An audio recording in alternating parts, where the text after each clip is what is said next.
تلك الدار الآخرة نجعلها للذين لا يريدون علوا في الأرض ولا فسادا والعاقبة للمتقين. Kemudian kalau kita pimpinan di rumah kita ada pembantu, kita akan ditanya juga kenapa pembantu itu nggak disuruh pakai jilbab, kenapa pembantu itu nggak disuruh sholat. Kita punya sopir, kenapa nggak suruh kita sholat? Akan ditanya oleh Allah. Sebab dia di bawah pimpinan kita. Nah kita sebagai atasan di tempat kerja akan ditanya kalau kita punya anak bawahan, apakah itu 1, 5, 10, 100, suruh mereka untuk sholat. Kita akan ditanya oleh Allah nanti pada hari kiamat. Jadi bawahan kita suruh sholat. Sebab siapa lagi yang menyuruh dia sholat? Nggak ada yang menyuruh kecuali kita. Dan kita diberikan oleh Allah amanah sebagai pimpinan, maka kita laksanakan dengan baik, dengan jujur, amanah, dan laksanakan syarat Islam. Dan bisa, dan itu nggak berat. Menyuruh orang sholat, menyediakan fasilitas sholat, nggak berat. Bagi pimpinan-pimpinan perusahaan, dia harus menyediakan fasilitas buat sholat. Wajib dia menyediakan itu. Bagi pimpinan-pimpinan di perusahaan-perusahaan, dia wajib menyediakan fasilitas buat sholat. Dia harus sediakan masjid atau musola untuk orang sholat 5 waktu. Wajib disediakan. Bagaimana dia mau sholat kalau nggak disediakan? Jadi orang-orang muslim ini nggak boleh diam. Dan dia harus berusaha untuk membuat masjid yang besar untuk bisa menampung orang-orang yang sholat di pabrik itu. Yang kerja 5.000 orang. Yang jelas yang terbanyak muslim atau kafir? Muslim. Ya sediakan yang pantas tempat sholatnya. Masa ukuran sholat yang ukuran 100 orang? Nggak masuk akal.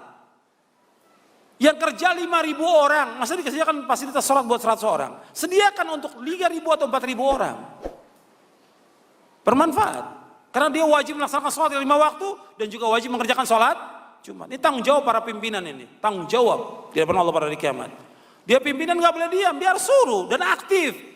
Antum lihat orang-orang Nasrani di pabrik-pabrik, bagaimana dia? Apa diam dia? Tidak. Dia ajak bawahannya untuk ikut misa. Dia ajak bawahannya untuk ikut hadir ke gereja.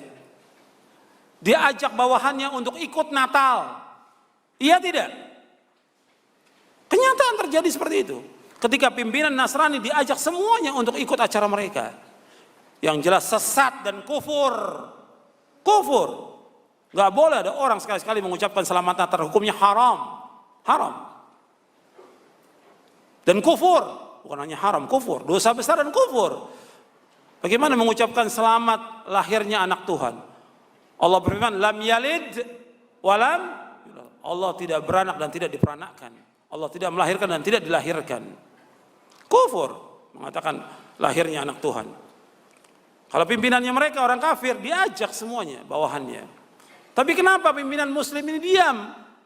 Pimpinan-pimpinan muslim kenapa diam? Kok nggak ngajak bawahannya untuk sholat? Dia mikirkan buat dirinya saja. Dia harus pikirkan semuanya, karyawannya. Kalau nggak punya sarung, belikan sarung. Dan gajinya masih cukup untuk memberikan sarung kepada kaum muslimin. Yang nggak punya jilbab, berikan jilbab. Belikan buat mereka. Sediakan fasilitas mereka untuk wanita sholat. Karena banyak, bukan hanya yang laki yang nggak sholat. Yang perempuan juga banyak yang nggak sholat, yang kerja di pabrik. Banyak nggak sholat, tanggung jawab ini. Pimpinan-pimpinan muslim tanggung jawab. Tidak pernah pada hari kiamat nanti. Akan ditanya oleh Allah, kenapa dibiarkan orang-orang gak sholat? Mereka gak paham. Kita yang paham memberikan penjelasan kepada dia tentang wajibnya sholat. Berikan buku, nih, jelaskan kepada dia. Ini baca, kemudian kamu sholat. Bukan hanya diberikan buku, diberikan juga penjelasan kepada dia. Bahwa setiap muslim wajib sholat. Dan seterusnya seperti itu. Kalau dia sebagai wali kota, bupati, lurah, menteri, wajib dia menyuruh semua jajarannya untuk sholat. Kalau enggak, berat untuk dia pada hari kiamat nanti. Dia harus laksanakan sholat yang 5 waktu dan juga sholat Jumat.